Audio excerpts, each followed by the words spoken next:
Okay guys, I'm back. This is video 2. Alright, so now this is the second video about not changing your teaching philosophy just to satisfy the principal or to satisfy parents. Story number 2. Alright, so this was after I became self-employed. I was teaching these students for about, I would say, a year, maybe a year and a half. And it was 5 kids, and I would go to their place via bicycle. It took me like maybe 20 minutes on bike, maybe 15. And at first, they told me that, there was another teacher they wanted to hire, but she wasn't available, so they got me. And that, I'm very good at teaching. That's what I do because I'm a real teacher.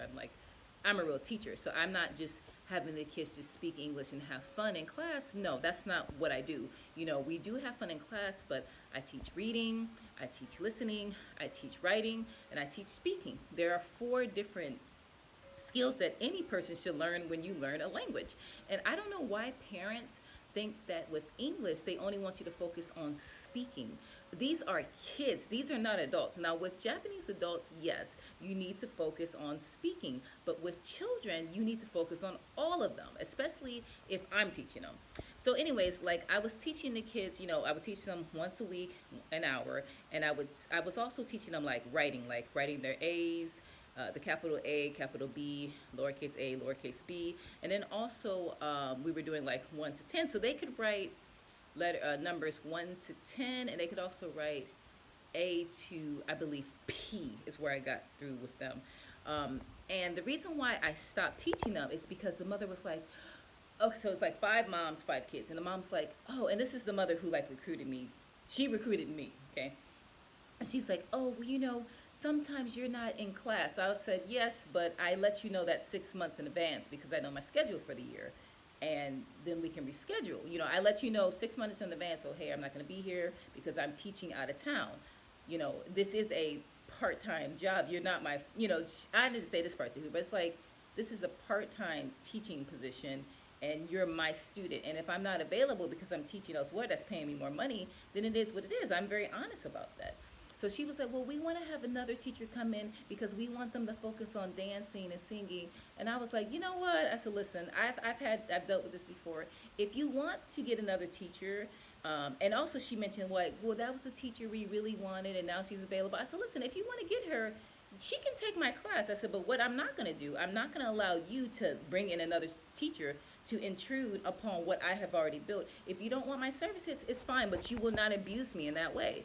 So then, and she texted me this on a Monday. I said, so good luck to you and your new teacher, right?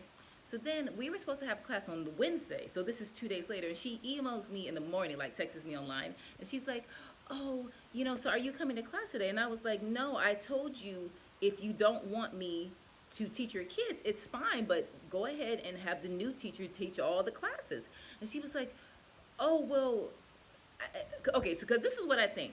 This is what I think happened. I think what happened is that and Japanese people tend to do this. They'll let you know that they're going to fire you, but they don't have a replacement. So if the replacement like falls through, they want you to continue until they can fire you. Like I've had this happen plenty of times. And I said, listen, if you want that other teacher, then you should just take her. I said that on Monday, but you're not going to abuse me like this. And she was like, well, I think that you should change. And I didn't even text her back because once again, she wanted me to change my philosophy. And she wanted me to focus only on singing, or not singing, on speaking. These are 3-year-old children.